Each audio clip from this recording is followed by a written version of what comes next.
Hi, this is Karen McMullen here, and welcome to this mini presentation on human design and particularly the 4 navigational gems for leaders that you can find in your chart.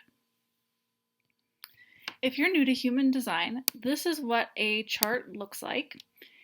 This is actually my chart, and as you can see, it's incredibly complex. There's so much information in your chart that details everything from the properties of your particular type and how you are best meant to meet life, what type of personality you have, whether you're more tribal, more individual, or more collectively oriented, what diet is best for you, what way of falling asleep every night, where you're best suited to live, all kinds of information. And typically what happens if you were to book a reading with a human design practitioner is that they would inundate you with a ton of information, and it's all very valuable. However, what I have found is that knowing my design has allowed me to have this incredibly powerful navigational tool for operating my day-to-day life and business. Basically, it's allowed me to make better choices that keep me really true to myself, to my nature, and my true trajectory in life. One of the mythologies of human design is this idea that we actually have a trajectory, and that by listening to our bodies in a particular way and following our own guidance according to our design, we more easily stay true to our own path rather than falling into a path that maybe would be more of a conditioned route. So in this presentation, I want to introduce you to the 4 navigational gems that you can find in your chart. And these are what I highlight. I highlight these in my readings. I highlight them in my Human Design for Leaders online program. This is, to me, the value of human design, is in its potential to help leaders make better choices with their very precious energy and their time and money. So here we go. Navigational gem number 1 is your aura type and the strategy that goes with it. All right, let me explain. There are 4 types in human design: the generator, projector, manifestor, and reflector. Generators are about 70% of the planet, projectors 20, manifestors 9, and reflectors 1. So if you're a reflector, you're a rare breed. Most of us are generators. We live in a generator world, and I am a generator. Knowing your type is the number 1 most valuable navigational tool in your chart. And this is definitely what I place the most emphasis on in my readings, as well as in my programs, is how to really understand the implications of your type in how you operate day to day. When we talk about type, what we're referring to is what kind of aura do you have. Now, I know that sounds woo-woo already, but let's just think of it this way. Assume your body doesn't end at your body, like where your flesh meets the air, but you actually have an energetic field. You have a presence that extends beyond your flesh. So that aura, that energy of you, has particular properties. So there's 4 different types of auras, and those auras have different properties. And depending on what properties your aura has, will determine how you are best meant to meet life. And what I mean by meeting life is, how you're best meant to engage in activities, how you're best meant to meet people, how you're best meant to go about your moment-to-moment, day-to-day schedule. When you understand the properties of your aura and how you are designed to meet life, it eliminates resistance. So for the generator, it will eliminate frustration. So let me give you an example of what I mean by this. Let's look at the projector here. So the projector, one of the properties of its aura is that it is focusing. It has this penetrating aura. Its aura is actually focused on and going into the other. Projectors are really meant to guide others. They have this incredible gift of vision and how they can really see others, and they've been called cosmic surgeons because they have this incredible precision and focus about how they can see others. They can be incredible, valuable leaders and guides. If I look at the past and who have all my coaches been, well, they've all been projectors. Projectors have this incredible insight. But because their focused, penetrating aura is so precise and they see so clearly, this focus can be invasive when you haven't asked for it. You know how that is when someone gives you, penetrating wisdom that you weren't really ready for. I mean, it kind of catches you off guard and makes you want to defend yourself. So surgery is so valuable when you need surgery, and surgeons are highly paid because they do this precise work that not everyone can do, and they've had to have a lot of training and become this amazing, valuable surgeon. And yet, if you were to get surgery without asking for it, that's assault. That's physical assault. So the same goes for the projector, and that is why the strategy for the projector, in order to reduce resistance that they meet in life, is called wait for the invitation. So for a projector, knowing that they have this focused, penetrating aura, part of being a projector is to really notice, where are you invited to share your wisdom? And when you're not invited, to hold back and to sort of keep your wisdom to yourself, waiting for yourself to be recognized.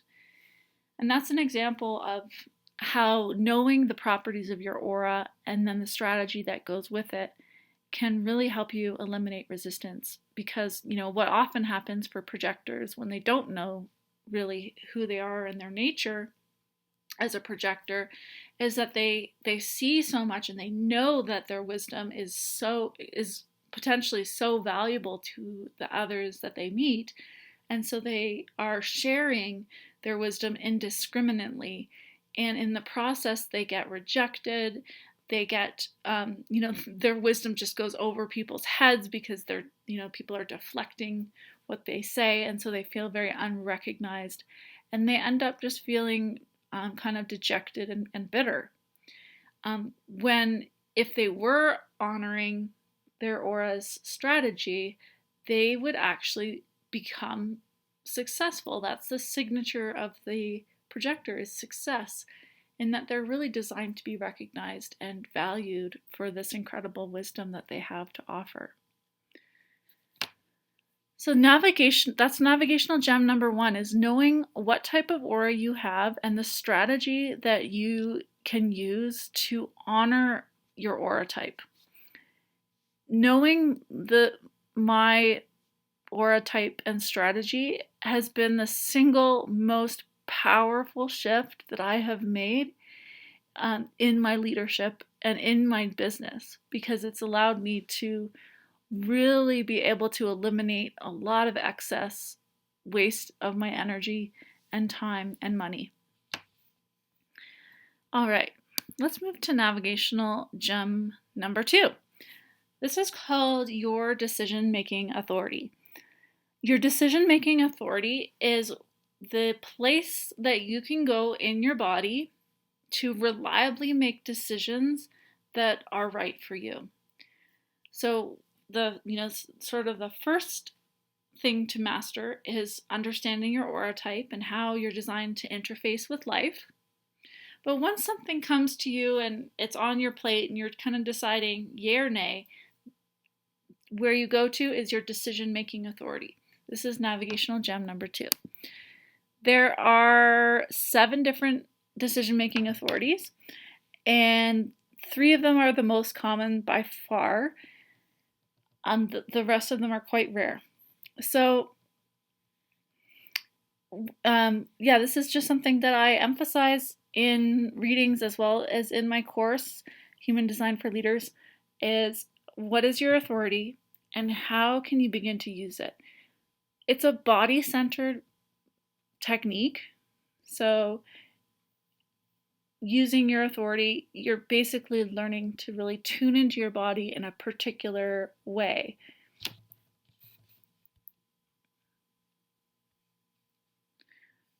All right, navigational gem number 3. The third thing that is a really valuable gem from learning your chart is knowing which centers in your chart are undefined. So let's look at this chart. So here we have a chart, and the chart has 9 centers. As you can see, some of the centers are colored in, and the color doesn't actually mean anything or matter. Some people ask, oh, why is this one red and why is that one brown? They just colored them in that way. So in this chart, there are 5 centers that would be considered defined. And these defined centers are defined because they have these gates are highlighted and have a channel between them. So these are called channels, and these little numbers here are called gates. These 4 centers that are white are called undefined centers. And the undefined centers in your chart are places where you are actually taking in the energy of those people around you and amplifying it. So that's the mechanic of how the centers work. The defined centers that you have are things that operate in you consistently as who you are.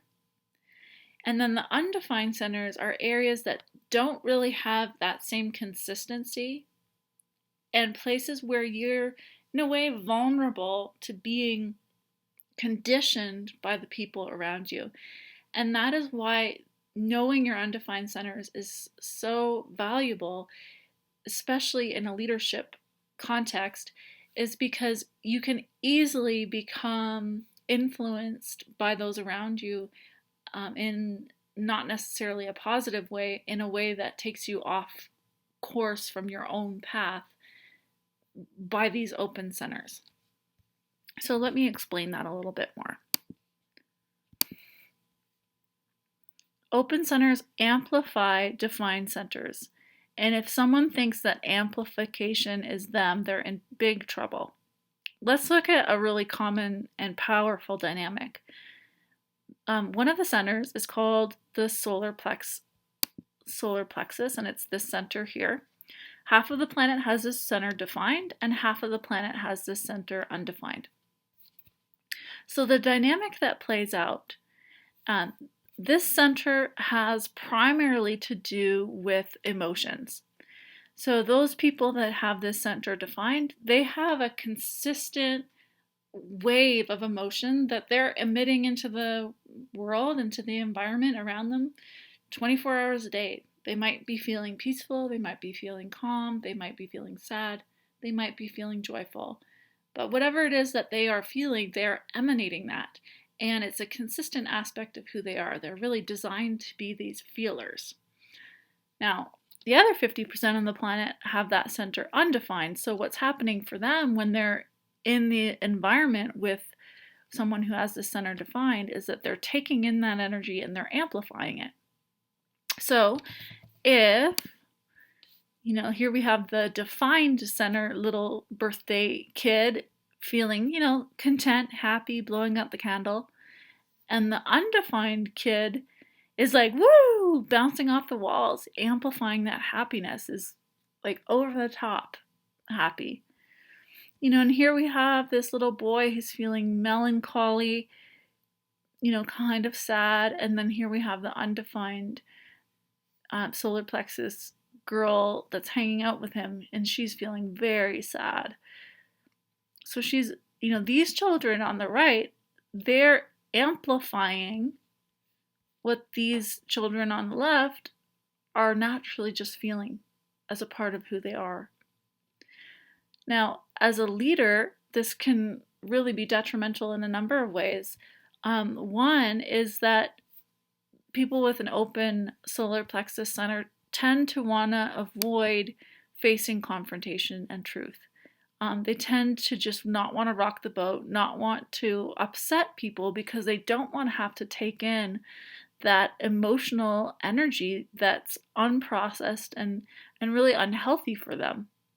They're not designed to process emotion the same way that someone who has that center defined would be. And so they end up making choices that might not necessarily be their truth, but that won't rock the boat. The other thing that can happen for people with undefined solar plexus is that, they might end up making a decision while they feel upset based on how they feel, when it wasn't even really their feeling to begin with. It might have been that they felt really good about something because the person next to them felt good about it. But if they didn't know that they were being influenced in this way, they might be making emotional decisions that really have very little to do with their actual truth and their actual path. There's so much wisdom in your undefined centers, and I know for myself, before learning mine, I was making a ton of choices that weren't really serving me and that were actually just an amplification of energy that wasn't mine. All right. The fourth navigational gem in your chart is understanding your unique leadership attributes. Leadership attributes. So these are things that we can find in your chart that tell us about you, and there are many of them, but I'll share a few things that I really look at in charts when I'm working with leaders. The first thing is, what kind of circuitry do they have? So as I shared earlier, there are channels that you will have defined in your chart, and the channels have there's different types of channels. There are collective channels. Collective channels are really basically having to do with the well-being of society as a whole. Collective things would be things like the government. And, Facebook is something collective because it's just like a bigger entity that serves everyone indiscriminately. Individual circuitry are, those people who are, they don't really fit in. They don't necessarily do something that's servicing the collective. They're just marching to the beat of their own drum. And they don't necessarily belong to the tribe either. They're just individuals. They're the freaks. They're the ones who don't fit in. And they're the ones that bring innovation, and they bring true creativity to others. Then we have tribal circuitry. Tribal circuitry is all about, hey, this is, I provide for my people. I provide for my staff. I provide for my clients, business, family. Those are all tribal. It's not necessarily about benefiting the whole like collective is. It's about benefiting your people, benefiting your colleagues, your clients, your family. And it's really about making deals about money and providing value and providing for the security and well-being of your tribe. And then the final type of circuitry is integration. Integration circuitry is really about self-survival. It's very similar to individual circuitry. It's about, being this kind of example of self-love, of selfishness, of true individuality and self selfness. So knowing what kind of circuitry you have as a leader is so valuable. I've seen, naturally, oftentimes people that have collective circuitry, they just, in business, they just want to put things out on YouTube. They want to provide free resources. They want to, share information and just get the word out to benefit all. And they don't necessarily think about profiting, and they're definitely not thinking about just doing this for their people. So adapting their marketing to be collective is very natural for these people, and it will likely result in the best result for everyone because they're being true to their nature. Someone who has a lot of individual circuitry in business, that might mean that they don't focus on providing a ton of one-on-one support because they're not really designed to be ongoing support system for other people. Support really has to do with the tribe. Tribal people will have a much easier time providing ongoing hand-holding support in their, for their clients. For me, I have a lot of integration circuitry. I actually have this entire thing. So for me, it's been really liberating just to know that I don't have to handhold for people and that it's really okay to be this radical individual who comes into contact with my clients and then their lives change. And I never really understood why that was, because I would get clients and then all of a sudden they'd be making these radical changes in their lives. But that's really what an individual does, is they mutate.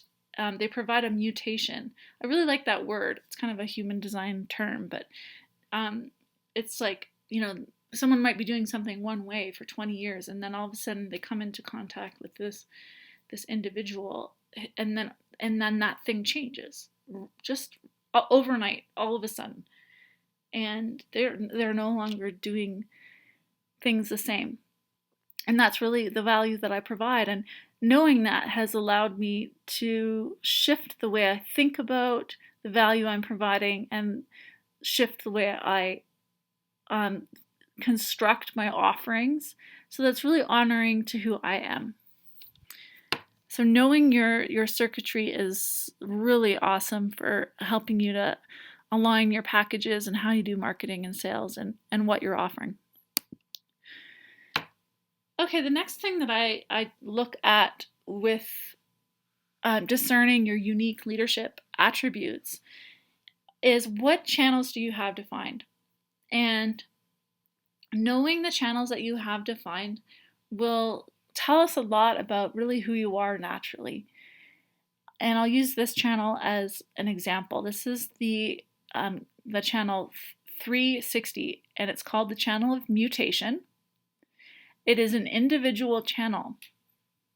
So individuals are empowering and they are deeply mutative. So they provide this change. Now, if I were to look at a leader's chart and I see that they have this channel, one thing that I understand about them and how they work by looking at that is that this person goes through an interesting creative process. It's not always A, B, C. It might be that they are stuck and things don't seem like they're moving forward on a project for a while.